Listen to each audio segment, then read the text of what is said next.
Chaque semaine, Chocho reçoit des personnalités qui marquent leur époque. Des artistes, des entrepreneurs, des leaders et même des diplomates. Oui, Caprice, tu l'as dit, aujourd'hui, nous recevons le plus cool des diplomates en Côte d'Ivoire. Évidemment, vous n'allez pas comme ça le découvrir. Il y aura la présentation de notre voix qui va vous l'introduire. Mais avant, attachez vos ceintures, préparez-vous à vivre une émission exceptionnelle. C'est Chocho et ça commence maintenant.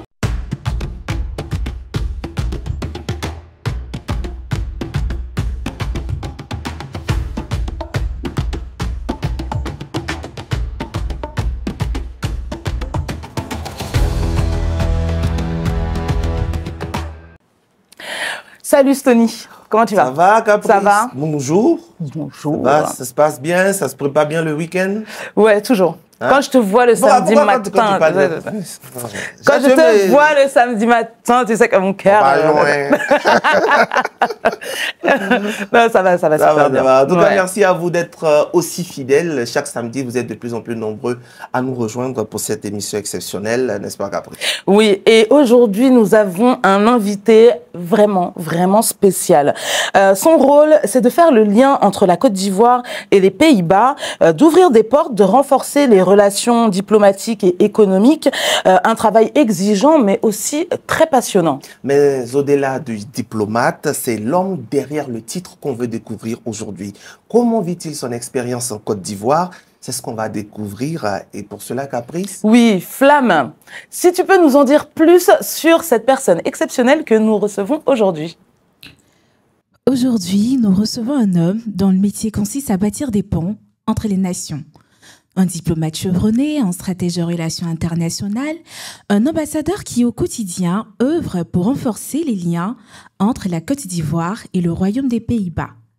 Mais au-delà du costume d'ambassadeur, c'est un homme de terrain passionné par la culture ivoirienne, curieux des traditions locales et engagé auprès des communautés. De La Haye à Abidjan, en passant par Belgrade, Téhéran, Bujumbura et dans tant d'autres capitales du monde, il a su s'adapter, comprendre et agir pour un monde plus connecté et solidaire. Son Excellence, Jeroen Calderas, ne se limite pas aux réceptions officielles et aux grandes négociations. Il est sur le terrain, il écoute, il agit. Aujourd'hui, il nous fait l'honneur de se prêter au jeu de Chocho et croyez-moi, ici, il n'y aura pas de discours diplomatique, mais de vraies confidences et des baies. Clap, clap, clap, clap, clap, clap, clap, clap, clap. Bonjour, Excellence. Merci beaucoup, bonjour. Elle a dit il y aura les baies. Vous savez c'est quoi les baies? Ben, dites-moi. Les vérités. Ah, toujours. Bonjour, bienvenue à Chocho. Merci d'avoir accepté notre invitation. Merci. C'est un honneur. Vous êtes le premier diplomate à nous faire l'honneur d'être présent sur notre plateau. Et voilà, vous connaissez déjà Caprice? Bien sûr. Voilà, je sais. On va en venir. En tout cas, vraiment merci, comme l'a dit Stony, de nous faire l'honneur de venir vous prêter au jeu de Chocho. On va parler diplomatie, forcément, justice, relations bilatérales, mais surtout, on veut découvrir l'homme derrière l'ambassadeur. Et il n'y a pas meilleure rubrique pour le faire que les papos 2. Le papo 2, en fait, c'est une rubrique au cours de laquelle vous allez être amené à nous donner les petits secrets que vous gardez. Vous êtes prêts? Après ça.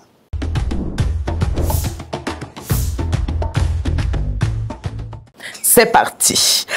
Alors, on va commencer. Enfant, quelle était la règle que vous aimiez secrètement enfreindre? Les règles. Ok, je commence. Mais pourquoi vous avez la cravate? On va laisser la cravate. Voilà, vous avez dit cette information. Parfait, non? exactement. J'ai aimé. Moi aussi. Donc, moi, je suis très pro informalité. Uh-huh. Malgré le monde diplomatique, c'est très formel. Ouais. Les Ivoiriens, de temps en temps, sont aussi très formels. Mais aux Pays-Bas, nous sommes très informels. C'est ça. D'accord. Donc, on aime être direct et C'est ça. c'est ça. D'accord. Donc, directement, vous allez demander quand vous étiez enfant. Quelle était la règle, peut-être que vos parents vous donnaient et que vous aimiez bien enfreindre? De découvrir le monde, en fait. Ah ouais. Quand j'étais petit, mes parents n'étaient pas trop riches, donc on n'a pas voyagé beaucoup. Et moi, je pense que je vais quitter mon village pour découvrir le monde.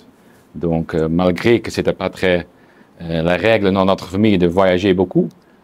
J'ai laissé ça derrière moi et je suis en train jusqu'à maintenant à la découverte. Découvrir le monde. Ouais. Ça va, si on pouvait tous enfreindre les règles comme ça irait. N'est-ce pas? Ça va. Alors, dans les pays dans lesquels vous avez exercé, quel est celui où vous avez mangé le meilleur plat de votre vie, où vous vous êtes dit vraiment, ça c'est le meilleur plat de ma vie, et qu'est-ce que c'était? Ok, si je dis pas Côte d'Ivoire, tout le monde va...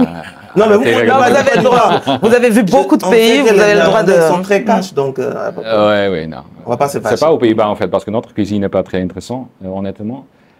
Ici, on mange très bien, mais aussi les pays comme la Turquie, où j'ai travaillé aussi, la cuisine est très, très exceptionnelle.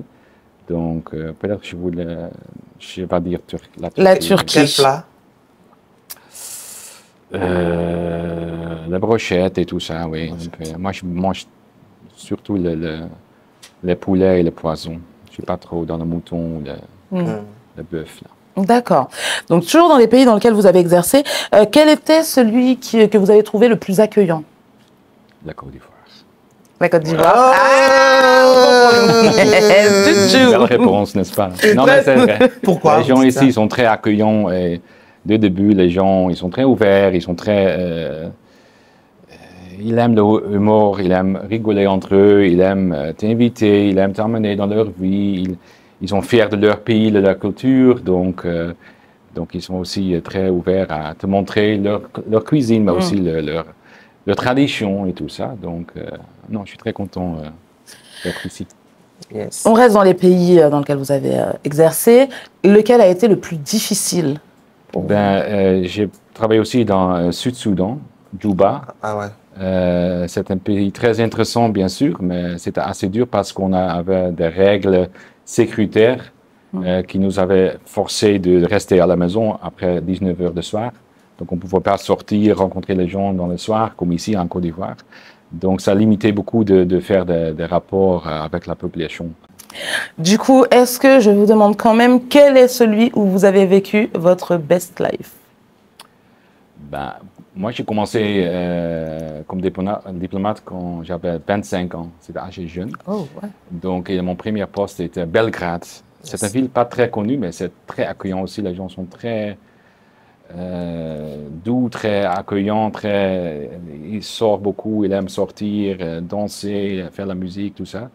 Donc là-bas, aussi parce que j'étais très jeune, donc là-bas, j'étais sur le bateau de discothèque jusqu'à 6 heures du matin. On peut faire ça. Pendant le week-end, parce que c'était agréable aussi, oui. Yes. Et aussi là-bas, c'était après une période assez difficile à la Serbie, le Balkan, après la période de guerre là-bas, Oui. que les gens vraiment s'offrir encore de nouveau au monde. Au monde. Donc, il était très intéressé aussi de rencontrer des autres pays, des autres nationalités. Donc, oui, c'était très agréable. D'accord. Quelle est la chose... Bien sûr, Côte d'Ivoire, c'est le meilleur endroit. Flattez-vous encore. Ça, c'est la diplomatie. Oui, c'est ça.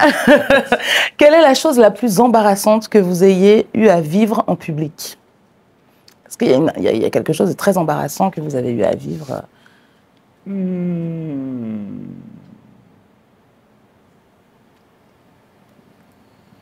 est en train de chercher ce qu'il va voir. C'est qu'il va pas le mettre soi. Mais il y a un truc en fait que vous avez... Les Néerlandais sont très informels, comme je dis. De temps en temps, on aime blaguer les choses. Donc, de temps en temps, vous êtes avec des gens et on doit attendre. Il y a beaucoup de temps pour attendre les choses, pour la négociation des accords et tout ça. Donc, j'ai blagué beaucoup avec ma collègue dans la délégation. Et après certains moments, je pense, l'autre côté, là, c'était pas ici, hein, l'autre côté, peut-être ils comprennent le néerlandais. Ils ont tout écouté, tous nos blagues sur eux. C'est pas trop grave, mais après, je pense, oh non, voilà, c'était pas un peu embarrassant. C'était embarrassant. D'accord. Quand tu t'assois, tu critiques quelqu'un dans ton esprit embaoulé, et puis quelqu'un qui est à côté. Je te jure. D'accord. Est-ce qu'il y a un aliment ou une combinaison culinaire étrange que vous aimez particulièrement? Comme j'ai dit, j'aime beaucoup le poulet et le repas avec le poulet. Donc, ici, c'est poulet braisé, toutes les choses comme ça. En fait, vous êtes plutôt Mais classique. le problème ici, c'est trop pimenté. Donc pour les Néerlandais, aux Pays-Bas... Nous, chez nous, c'est pas un problème. Hein. Non, Nous, on aime. Pour nous, aux Pays-Bas, c'est le sel et le poivre, c'est tout. C'est le poivre. Donc, c'est pas beaucoup, mais ici, on mélange tout. On mange piment. Et la sauce partout. Les épices. Les épices. Beaucoup des oignons aussi. Beaucoup des oignons ici viennent des Pays-Bas, en fait. C'est importé des Pays-Bas. C'est vrai? 70 kilos par personne en Côte d'Ivoire, les oignons, consommation. Ah non, moi, 70 kilos. Par personne. Tu manges 70 kilos par année. Moi, et le Néerlandais, c'est seulement 7 kilos par personne par année. Personne. Donc, nous, on mange beaucoup 10 d'oignons. fois plus d'oignons, Voilà. ouais. Oignons, les autres... Ça. Alors, monsieur l'ambassadeur, quand on entend ce bruit, c'est qu'il y a un coup de flamme. Le coup de flamme, c'est des petits défis que notre voix va vous donner. Ou une question. Ou une question, oui, un défi ou une question que Flamme va vous donner. Vous êtes prêts? Flamme, c'est à toi pour ce coup de flamme, ce premier coup de flamme. Monsieur l'ambassadeur, vous êtes à une cérémonie en Côte d'Ivoire et on vous propose un plat d'attiqué accompagné de poissons braisés. Quel est l'ingrédient essentiel selon vous qu'il ne faut pas oublier pour que ce soit parfait? La sauce. Quelle sauce? Attiqué. Poisson braisé. Poisson braisé. Quel est l'ingrédient qu'il faut compléter pour que le repas soit parfait? Ce qui ne peut jamais manquer. Tu sais, il a dit qu'il aimait le poulet braisé, le poisson braisé. Qu'est-ce qui ne manque jamais, justement, dans un poulet braisé ou dans un poisson braisé? Je regarde mon collègue. On en consomme à peu près. On en consomme à peu près 70 kilos par personne par an. Là, vous avez. Voilà. Oignon, déjà, c'est vrai. Oignon. C'est ça. Et puis, vous avez dit piment aussi. Voilà. Piment, Voilà. tomate. C'est ça. Poivre. Non, pas poivre. Non. Alors, oignon, tomate. On ne peut pas mettre piment. poivre dans le garba comme ça. Non. C'est oignon. Oignon. Hollandaise. D'accord. Merci Flamme, à tout à l'heure. C'est tout pour mes papos. Merci Caprice, merci Monsieur l'ambassadeur. Vous vous en sortez bien jusqu'ici, mais on va rentrer dans le vif du sujet. On va dérouler votre carrière en une trentaine de minutes. La rubrique, elle s'appelle Au chaud.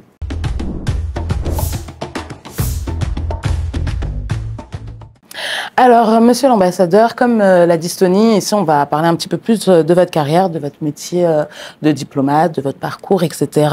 Ma première question, du coup, on sait que vous avez exercé dans plusieurs pays du monde, mais ce que je voudrais savoir, c'est qu'est-ce qui vous a poussé vers la diplomatie? Voilà. Donc, comme je dis... Mais voilà, c'est ça. Je dis voilà.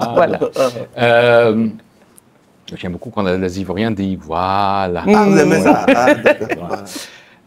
Non, moi j'ai commencé, comme j'ai dit, à Belgrade, mais j'ai dit avant que quand j'étais petit, moi je suis né dans un petit village, les gens ne voyagent pas beaucoup, et moi je pensais il doit être quelque chose de plus grand que ça.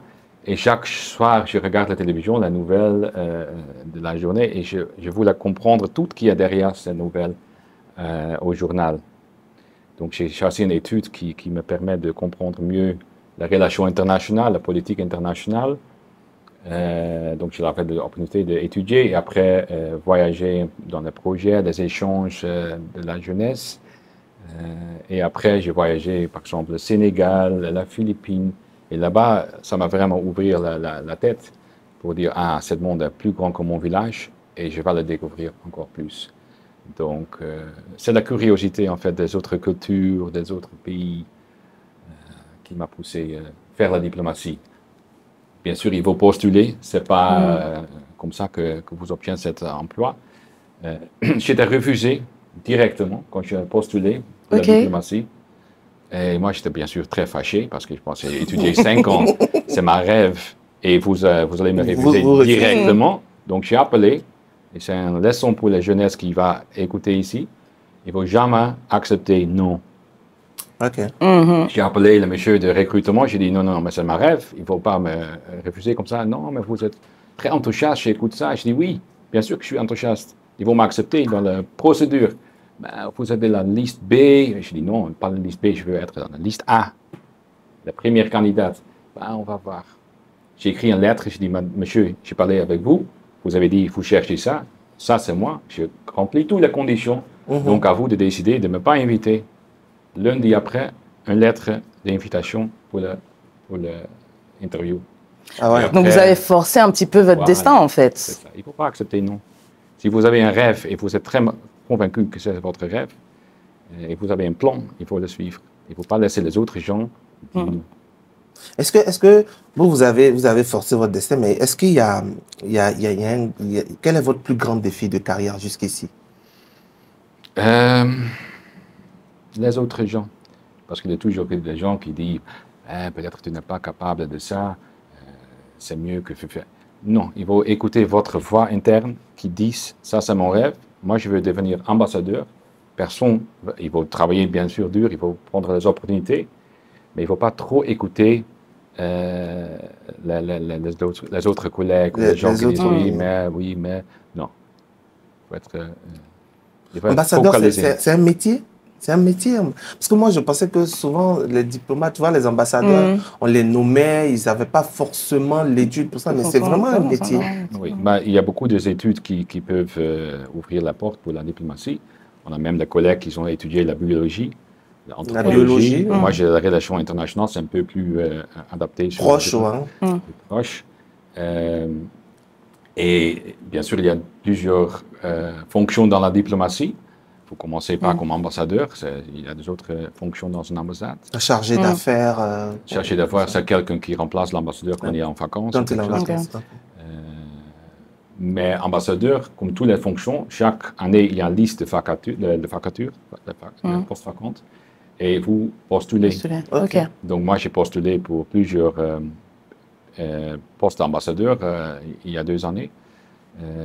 Et après, il y a une commission qui va voir tous les candidats et décider oui ou non, où ils vont vous mettre. Ok, d'accord. On postule. Donc, justement, votre travail voilà. Fallait que ça m'arrive. Moi, je ne parle pas trop français. Hein. Moi, tous les samedis matins, je bafouille au moins une fois. C'est bon, c'est fait.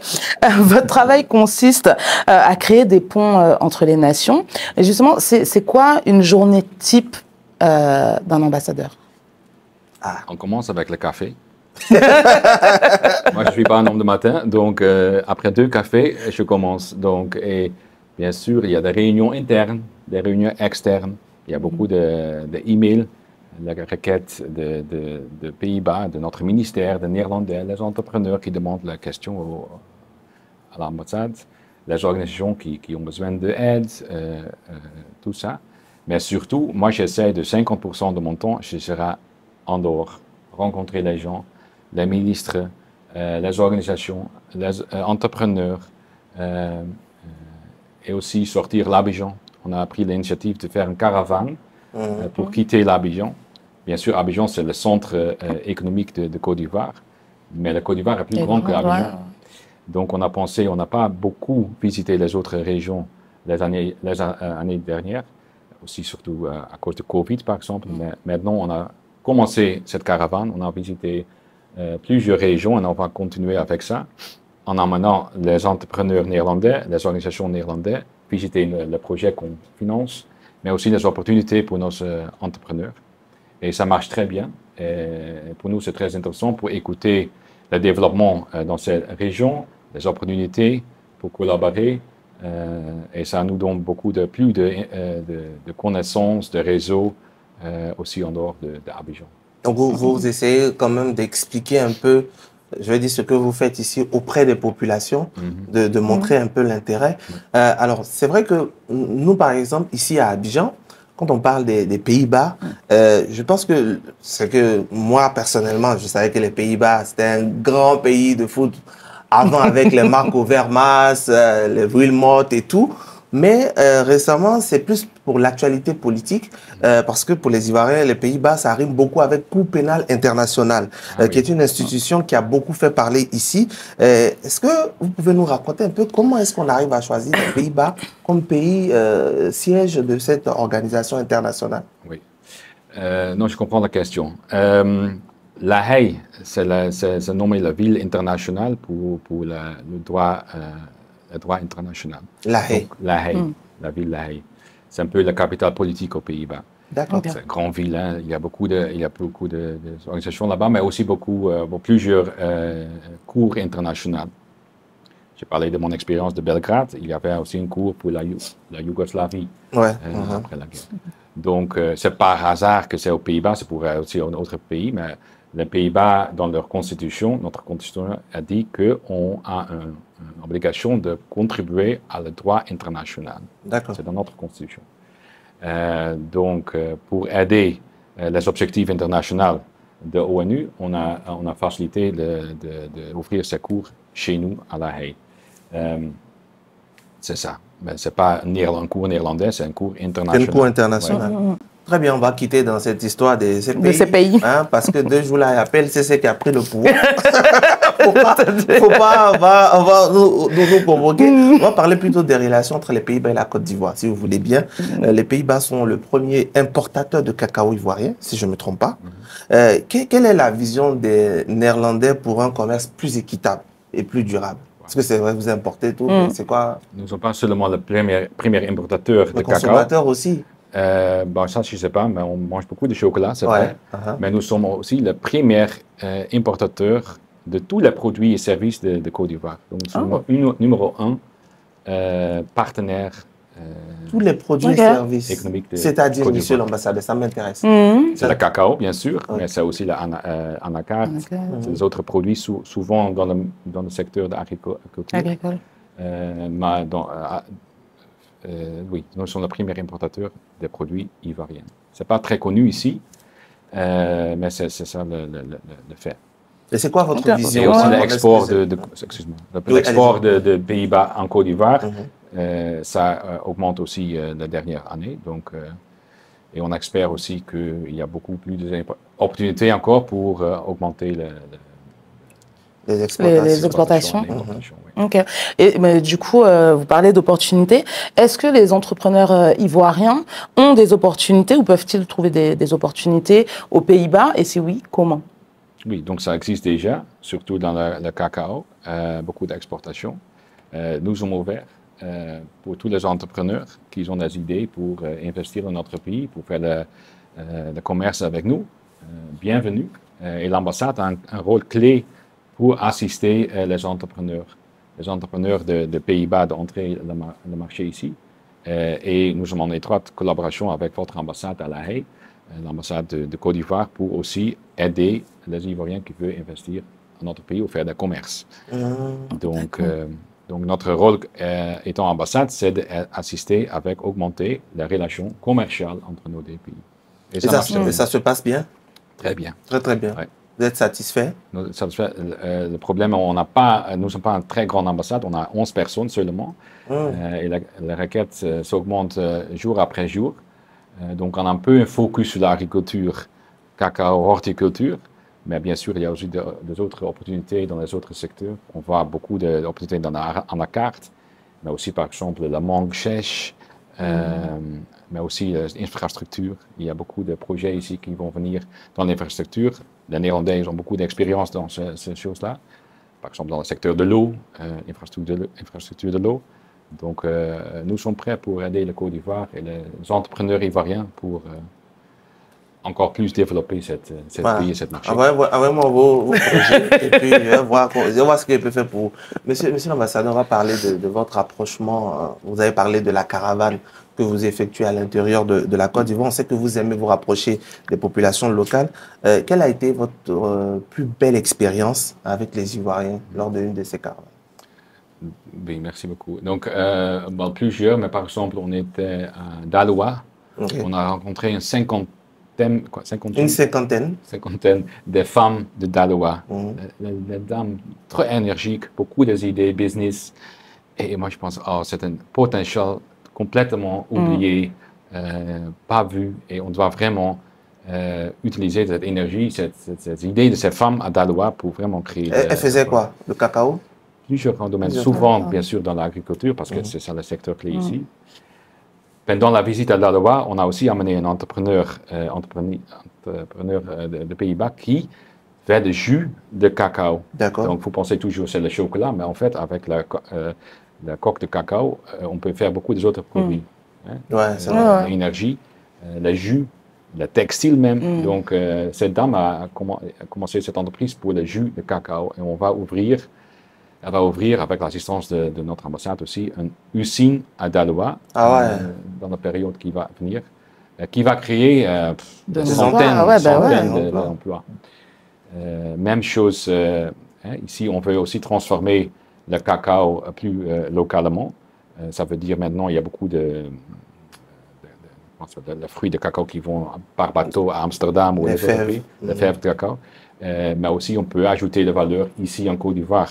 Par exemple, le beurre de cacao, pourquoi faire ça à Amsterdam? On peut aussi faire ça ici. Donc, on aide aussi les entrepreneurs, les coopérations ici pour montrer que vraiment, une partie de cette chaîne de valeur de cacao, on peut faire ici en Côte d'Ivoire. Donc, on est en train d'ouvrir une autre usine près de San Pedro. Pour montrer que créer cette étape ici dans la chaîne de valeur, c'est vraiment possible. Donc, on va montrer ça aussi les années prochaines. Bravo. Vraiment bravo. Ouais. Vous avez récemment soutenu une école de danse dans un quartier défavorisé.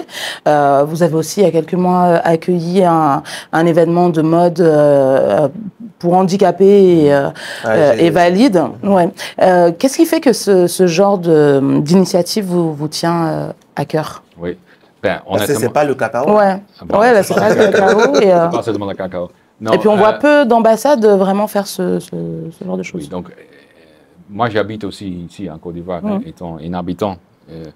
Je rencontre les gens, je ne reste pas dans ma résidence, bien sûr, donc je rencontre beaucoup de gens, je fais des amitiés et je vois qu'il y a beaucoup de besoins.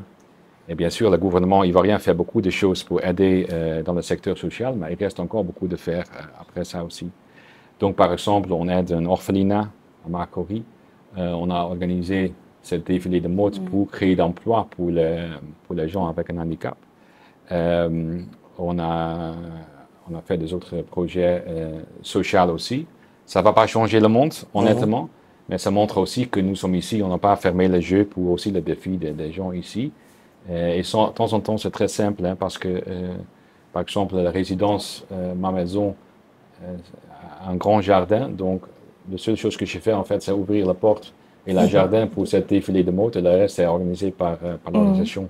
Donc, ces choses-là, c'est bon pour ces gens, c'est bon aussi pour montrer que les Pays-Bas, nous ne sommes pas seulement des commerçants avec un cœur froid, on veut aussi assister les gens qu'on rencontre avec les petites choses. Oui, bien sûr, nous sommes ici aussi pour notre propre intérêt, je ne peux pas nier ça. Nous sommes des partenaires commerciaux de Côte d'Ivoire, cherchant l'opportunité gagnant-gagnant qui bénéficie de votre population, mais aussi de notre. Nous ne sommes pas ici seulement comme bailleurs de fonds. Ces relations avec les pays africains, ça change maintenant, surtout avec un pays comme la Côte d'Ivoire qui a augmenté leur économie impressionnellement.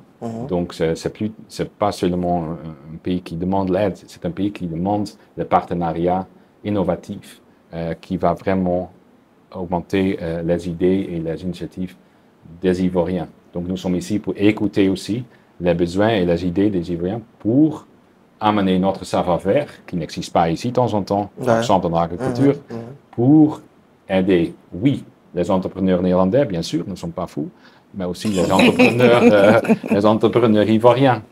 Donc, gagnant-gagnant, c'est ça le mot-clé. En tout cas, on sent que vous êtes beaucoup investi. Oui, c'est ce que j'allais dire, parce que vous dites c'est rien, mais c'est pas rien. Même juste d'ouvrir la porte de l'ambassade pour ce genre d'initiative, c'est pas rien. C'est bien. Au-delà du travail, comment vous, personnellement, vous vivez votre intégration ici en Côte d'Ivoire? Oui, donc comme je dis, c'est très facile de faire l'amitié ici, de rencontrer les gens. Il y a beaucoup de restaurants, des bars, des clubs, des festivals, le théâtre, la musique. Donc, moi, j'aime beaucoup les choses culturelles, les activités culturelles. Donc, chaque semaine, il y a des activités ici. Et on participe et on vient là-bas, on rencontre des gens qui ne sont pas seulement des diplomates ou les politiciens, mais aussi des gens. C'est bien. Hein? Vous aimez beaucoup la musique, hein? Voilà. Ça se voit, vous aimez beaucoup la musique. On a flamme. Petit coup de flamme. Voilà, vous êtes habitué quand vous entendez ça, ça veut dire qu'il y a une question ou un défi. Un peu d'eau, allez-y. Monsieur l'ambassadeur, vous avez parlé de musique. Caprice va donc choisir une chanson culte et ensemble, vous devez chanter un couplet de cette chanson en mode duo improvisé. Nous écoutons. D'accord, alors, il m'incombe. Il m'incombe. Voilà, vous allez mettre, on va vous mettre le micro. Le devoir. Parce qu'il faut que vous passez en mode karaoké. Le devoir de chanter avec monsieur l'ambassadeur, de choisir une chanson culte. Je ne voulais pas le dire, mais. Hein? Okay. Oui, dites-nous. Non, c'est comment je comment se oui, comment vous connaissez Caprice? Ouais. Ça peut nous intéresser. Oh, oui, merci. Ah, j'ai le droit à un micro et tout pour la star que je suis. Oui, allez-y, dites-nous. Bah, oui, bien sûr, bien sûr. On s'est rencontrés pendant le karaoké quelque part dans la ville ici. C'est ça. Donc, c'est fantastique. Ah, donc vous allez dans les karaokés, hein, souvent? Ouais. Oui, et elle m'a forcé à chanter aussi. Donc, alors, je crains que ça va être quelque chose comme ça. Mais vous allez chanter. Mais c'est exactement ça. On va faire un duo. Ah. Du coup, je ne sais pas si ce micro-là, là, il me sert ou pas. Non, mais oui, ça va. entend, Tu vas chanter dans ce micro pour qu'on ait le retour. Vous prenez le micro. Okay. Et la chanson. Et je vais choisir Sous le vent. Céline Dion et Garou. Voilà. Je commence. Exactement. Hein? Exactement. Il commence. C'est ça la chanson on a chanté ensemble. Voilà. Du coup. Alors Alex, tu nous mets le truc si tu es là, sous le vent. Alors vous pouvez regarder l'écran au cas où vous allez oublier les paroles. Ça sera un fin ou un début d'une carrière, mais ok. On est prêt, on est prêt. Vas-y, Alex.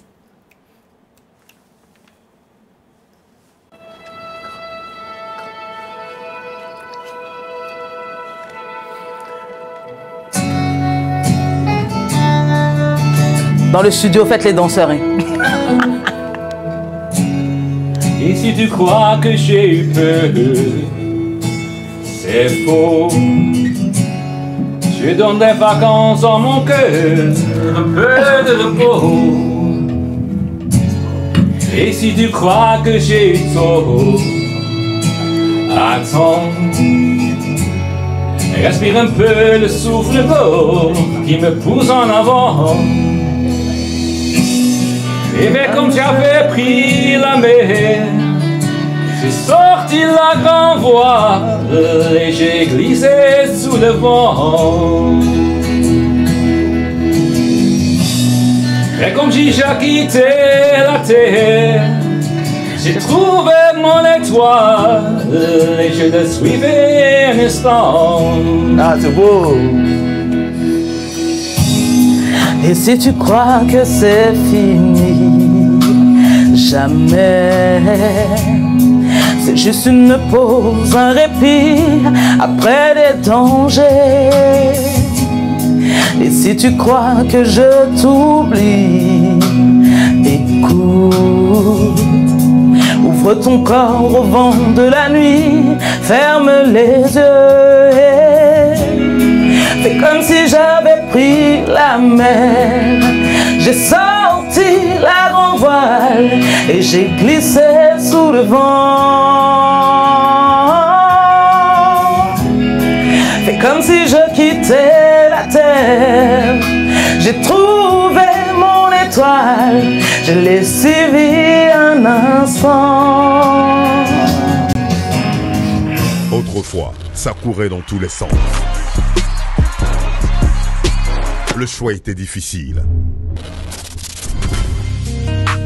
Aujourd'hui, avec passion, précision, détermination, tu montes en première ligne avec Aquabet.ci. Le vrai jeu commence. Yes! Avec Aquabet.ci, c'est toi le chef. Aquabet, 100% Great! Enlevez les micros, Voilà, avis au producteur. Allez, les micros. Monsieur l'ambassadeur, c'était excellent. Non. Vous êtes un grand chanteur. Vous avez rajouté une petite touche. Vous l'avez personnalisé. Pourquoi vous aimez beaucoup cette chanson? Ben, c'est en français. Donc, ici, les gens aiment chanter dans le français. Donc, c'est ça. Donc, j'aime Garou. Je ne sais pas, il est très connu, mais j'ai toujours aimé cette chanteur. c'est un peu doux, c'est romantique, c'est un peu balade. Merci, Caprice, c'était bien. Voilà, maintenant, fais mon atala aussi. On sent qu'il s'entraîne bien au karaoké là-bas, que tu l'entraînes bien. Mais voilà, fais mon atala coup. Tu as fait des progrès, moi qui assistais à ton début de carrière de chanteuse de cabaret, je pense que ça va maintenant. En tout cas, voilà, merci vraiment. Merci à Flamme pour ce début. Ouais, il n'y a pas de problème. D'accord, monsieur l'ambassadeur, vraiment on passe un très bon moment. Merci beaucoup de vous prêter au jeu. On sent que vous appréciez beaucoup quand même votre mission en Côte d'Ivoire. Mais maintenant, on va passer à un autre niveau. On va passer à une rubrique que j'aime aussi beaucoup, qui cette fois-ci est présentée par mon ami Stony. Ça s'appelle l'Egbé de Stony.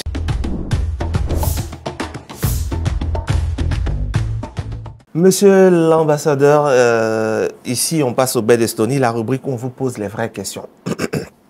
Ça va piquer un peu. Nous sommes au Koui, non? Nous sommes au Koui. Au Koui. Au Koui. Au Koui. Au Koui. Ah il parle nous aussi en plus. Alors, monsieur l'ambassadeur, en Afrique, beaucoup disent que c'est plus difficile, par exemple pour un Ivoirien, d'obtenir un visa Schengen pour un pays européen qu'un Européen d'entrer en Côte d'Ivoire. On va justement parler de ça, la libre circulation des personnes et des biens. On voit souvent des refus, des délais longs et parfois même des dossiers rejetés sans véritable explication. Pourquoi cette grande difficulté d'accès alors qu'en sens inverse, c'est presque automatique, on va dire? Donc, je comprends très bien la question. Et bien sûr, un monde idéal sera où tout le monde peut croiser la globe, le monde entier, librement. On n'a pas de frontières. Nous sommes un monde sans aucun obstacle. Mais chaque pays a bien sûr un objectif de gérer la migration, d'exit et d'entrée de leur pays. Parce qu'on ne peut pas ouvrir la porte pour tout le monde, parce que ça serait trop occupé. Donc, il y a des règles pour visiter les pays, pour visiter la Côte d'Ivoire, pour visiter les États-Unis, pour visiter les autres pays, et aussi pour visiter les Pays-Bas. Ici, en Côte d'Ivoire, on n'a pas un service consulaire, en fait, pour le visa. Donc, tous les visas pour les Pays-Bas sont gérés par l'ambassade du Royaume de la Belgique. Donc, les Ivoiriens qui veulent visiter les Pays-Bas vont par l'ambassade de Belgique. Et au Ghana, par exemple, tous les Belges vont par notre ambassade là-bas. Donc, on a un échange. Un échange, une division de tâches. Donc, personnellement, je ne m'occupe pas avec les visas des Ivoiriens ici. Ah, d'accord. Mais, comme j'ai dit, il y a des règles pour gérer un peu l'entrée des visiteurs dans notre pays. Donc, mais les règles sont très claires. Normalement, si les gens ne suivent pas la règle ou ils ne sont pas acceptés, ils peuvent toujours encore essayer une autre fois, mais normalement, c'est très clair, clairement expliqué pourquoi les visas sont refusés. Mais vous comprenez bien la frustration que quand c'est le sens inverse qu'un Européen demande un visa pour un pays africain, il n'y a quasiment pas de refus, en fait. C'est ça, en fait, qui choque un peu les gens. Ça, je ne sais pas, mais aussi, il faut remplir le formulaire pour obtenir un visa pour visiter la Côte d'Ivoire. Hein. C'est pas... Oui, il faut remplir. Oui. Alors, vous dites que vous ne gérez pas forcément les visas ici. Moi, je voulais qu'on parle un peu chiffres. Est-ce que vous savez déjà combien de visas sont accordés chaque année, peut-être à l'ambassade de Belgique, même pour les personnes qui veulent rentrer aux Pays-Bas? Vous ne savez pas? Honnêtement. Vous n'avez pas le... C'est pas un secret, mais je ne sais pas cette chiffre ici. D'accord. Alors, c'est que les Pays-Bas encouragent le commerce et l'entrepreneuriat avec la Côte d'Ivoire, mais beaucoup d'entrepreneurs ivoiriens, on parle toujours, peine aussi d'obtenir ces visas pour explorer des opportunités. Est-ce qu'il y a des solutions qui existent pour faciliter cela? Parce que vous avez parlé tout à l'heure d'aider et tout, de coopération, mais pour ceux qui veulent y aller, est-ce qu'il y a des solutions qui existent? Oui, donc on a commencé avec un petit service pour les entrepreneurs néerlandais ici. Donc, il y a plusieurs entreprises néerlandaises qui sont installées ici pour faciliter un peu la procédure visa pour leurs partenaires ou leurs employés, tout ça. Okay. Donc, ça existe pour les entrepreneurs néerlandais. Bien sûr, il y a toujours des règles, mais on a quelque chose pour ça. Donc, et tout le monde est la bienvenue aux Pays-Bas, mais il y a des règles pour entrer comme partout Donc, si vous remplissez cette règle d'obtenir le visa, vous êtes le bienvenu. D'accord. Alors, peut-être ma dernière question. Il y a beaucoup de jeunes Ivoiriens, hein, je sais, qui nous regardent en ce moment, qui rêvent de participer à des formations, même des conférences, des programmes en Europe, mais aussi se retrouvent bloqués par cette question de refus de visa. Est-ce que vous dites à ces jeunes qui veulent juste une chance d'apprendre et d'évoluer, est-ce que vous leur dites? Je comprends très bien. Moi, j'ai dit mon rêve était de voyager. Hein? et j'ai fait ça maintenant. Donc, c'était mon rêve et c'est fantastique parce que en voyager, vous ouvrir la tête, vous avez rencontré beaucoup des autres cultures et c'est une richesse énorme. Mais encore une fois, si vous voulez visiter un pays comme les Pays-Bas, vous voulez travailler là-bas, vous voulez étudier là-bas, c'est pas impossible, hein, mais ça coûte l'argent. Il y a des règles pour ça. On n'a pas beaucoup de bourses, honnêtement. Ah, il n'y a pas beaucoup d'aide. Non, il n'y a pas beaucoup de bourses. On a aussi un grand défi de logement aux Pays-Bas actuellement. C'est vrai? Donc, c'est très difficile pour nos étudiants, mais aussi pour les étudiants de l'extérieur, de trouver de logement. De logement, d'accord. Donc, mais bien sûr, il y a un défi de l'argent. Il faut avoir de l'argent pour voyager, pour payer la course et tout ça. C'est ça. C'est pas impossible, mais c'est pas... c'est pas facile aussi. Pas facile. Il doit être honnête aussi, je ne veux pas créer de blabla pour les gens qui regardent maintenant. On doit être honnête, c'est pas pour tout le monde, c'est pas facile, mais il faut se bien informer sur les conditions et il y a des bourses aussi dans le cadre de l'Union européenne. Donc, premièrement, il faut se bien informer et après voir s'il y a possibilité ou non. Et vous diriez que immigrer aux Pays-Bas, c'est pas facile? Ou ça demande des moyens? Immigrer pour devenir un Néerlandais? Non, pas pour devenir un Néerlandais. Quel Ivoirien veut devenir un Néerlandais? Non, pas pour devenir un Néerlandais, mais immigrer parce que voilà, il veut peut-être étudier ou aller travailler. Oui. Si vous réussissez à obtenir un emploi aux Pays-Bas, il y a des règles pour votre employeur là-bas de vous amener là-bas et vous inviter là-bas. Si vous êtes accepté par une institution éducationnelle, il y a des règles et ça existe. Mais il faut remplir les règles, c'est pas comme ça. C'est pas comme ça. Et si vous n'avez pas un objectif là-bas, c'est aussi, c'est pas évident de survivre là-bas. Hein. C'est un pays assez... On vous a bien parlé, hein? C'est qu'il veut partir. De toute façon, l'ambassadeur ne donne pas de visa. Et c'est pas lui qui signe le visa. C'est pas vous qui signez les visas, les demandes de visa. Donc, lui, il n'a rien à voir dedans. Hein. Donc, si vous voulez partir, vous pouvez partir. Monsieur l'ambassadeur, merci. Je sais que c'est un sujet assez sensible, mais merci quand même d'avoir joué. Il n'y a rien à cacher. Hein. Oui, je sais. Toute l'information, c'est sur Internet. Et si les gens ont des questions sur ça, ils peuvent nous envoyer un email et on va vous renvoyer sur le site Internet où toute l'information est disponible. Il n'y a rien à cacher. Justement, il y a quelqu'un qui a des questions sur ça. À ma place.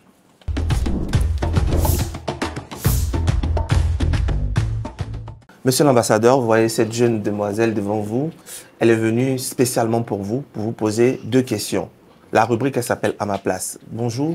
Bonjour, monsieur. Comment vous appelez? Parlez fort. Je m'appelle Sublime Okuya. Hein? Sublime Okuya. Elle s'appelle Sublime, monsieur l'ambassadeur. C'est beau. Bonjour, monsieur l'ambassadeur. Oui, on vous écoute. Bonjour, monsieur l'ambassadeur. Je suis une jeune Ivoirienne passionnée par la diplomatie et les relations internationales. Mais je n'ai aucun réseau ni contact. À ma place, par où commenceriez-vous pour espérer travailler un jour dans ce domaine? Voilà, très belle question. Non, c'est une bonne question. Et moi, j'avais la même question quand j'étais dans votre situation aussi. Et moi, j'ai postulé pour un stage dans une ambassade néerlandaise. Et ça me donnait beaucoup d'informations comment ça fonctionne quotidiennement. Vous êtes ici, moi je suis ici, donc le plus facile est de vous inviter chez nous à l'ambassade.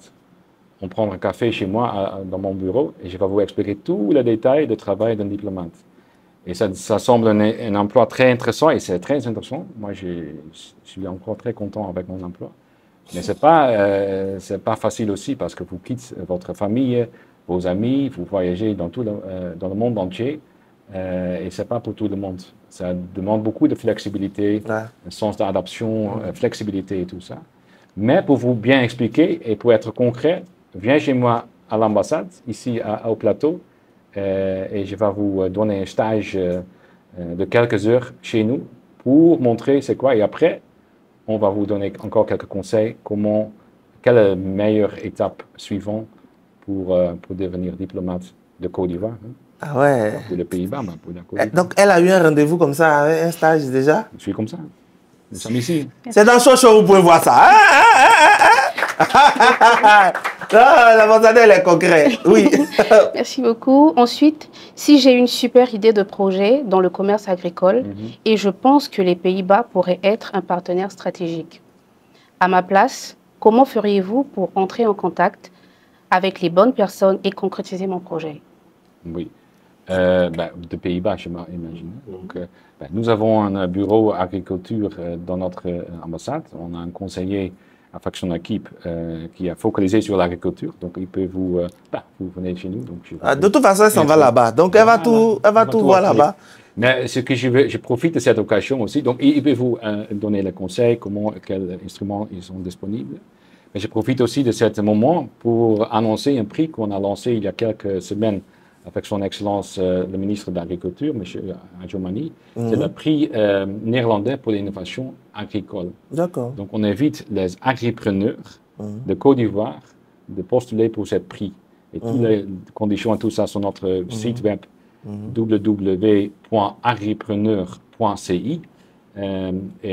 J'invite tout le monde, tous les agripreneurs, donc les jeunes agriculteurs ou les entrepreneurs qui ont des idées dans le domaine agriculture pour enfoncer le secteur agricole en Côte d'Ivoire.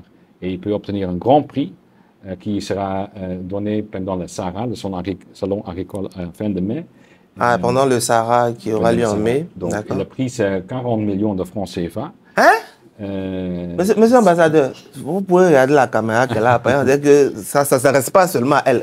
On gagne combien? 40 millions? Donc, prix néerlandais pour l'innovation agricole, un prix de 40 millions CFA, et le prix inclut la visite aux Pays-Bas, avec un visa bien sûr, autrement ça serait difficile, la formation et le renforcement de votre entreprise, et aussi un financement cash.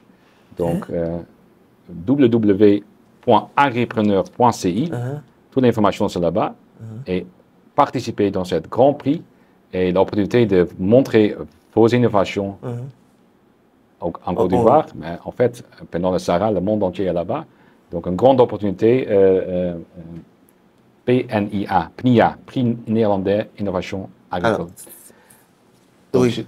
Vous pouvez aussi participer? Non, elle va participer. Ça m'intéresse bien ce que vous avez dit là. En tout cas, merci beaucoup pour tu restes avec nous. Je veux juste savoir par rapport au prix. Il a donné déjà sa carte, tout ça là. Par rapport au prix, est-ce qu'il y a une tranche d'âge? C'est ouvert. Vous pouvez prendre vos papiers, pas de problème. Est-ce qu'il y a une tranche d'âge? Oui, donc les candidats doivent être une entreprise ivoirienne déclarée. Une entreprise ivoirienne déclarée. Voilà, œuvrer dans le secteur de l'horticulture, de cacao et de noix de cajou. Horticulture, cacao, noix de cajou, d'accord. Justifier un chiffre d'affaires annuel d'au moins 10 000 €, qui est 6,5 millions de CFA, et avoir au moins 10 employés. Au moins 10 employés. Donc, ce sont déjà les critères. Des critères et des entrepreneurs assez sérieux, bien sûr. Donc, c'est pour eux de participer. Très bien, c'est très, très clair. Le site, c'est www.agripreneur.ci. Très bien. Écoutez, on vous met tout ça là en bas, vous avez toutes les informations. Merci à Sublime. On va enchaîner tout de suite avec la dernière rubrique de cette émission. C'est de lire des questions que nous avons reçues en inbox pour vous. Et la rubrique, c'est justement Inbox.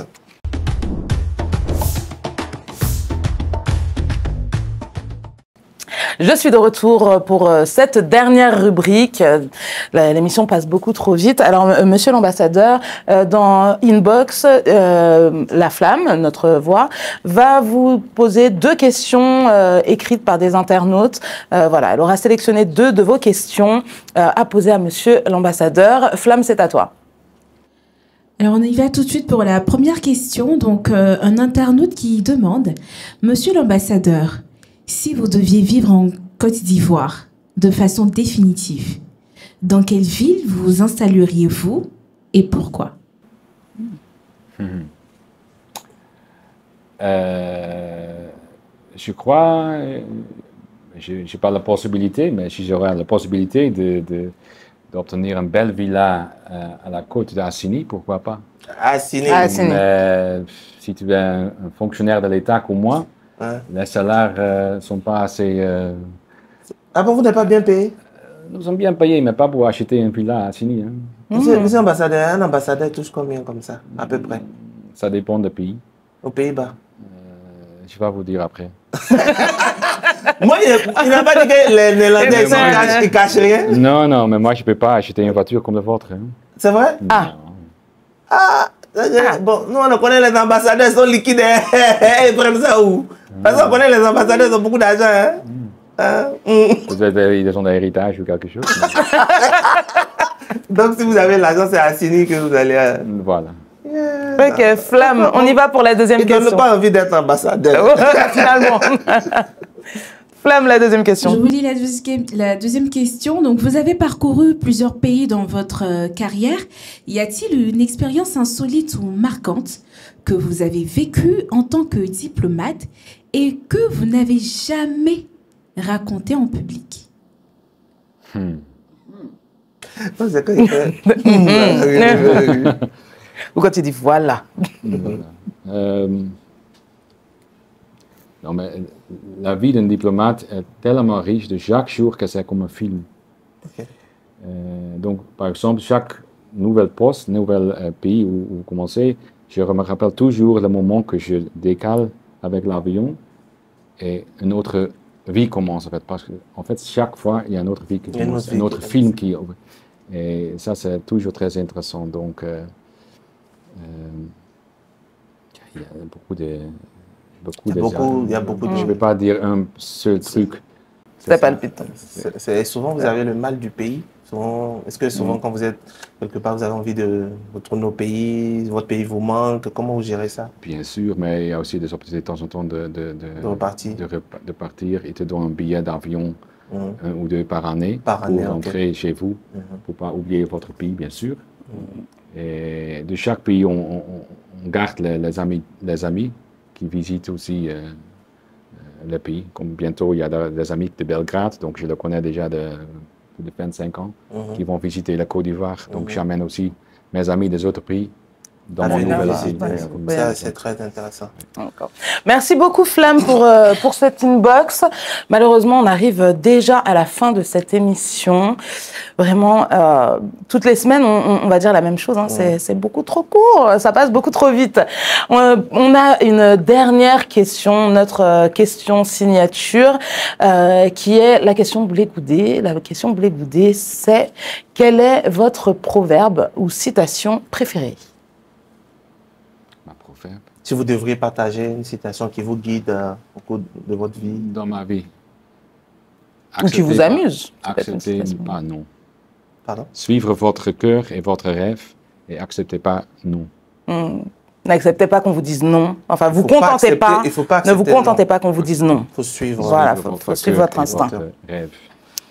Monsieur Jérôme Cardoui. Excusez-moi pour mon français, j'essaie. Non, mais il est très bon en votre français quand même. Hein. On a tout compris, c'est que vous n'êtes pas un pays francophone, mais on a tout compris.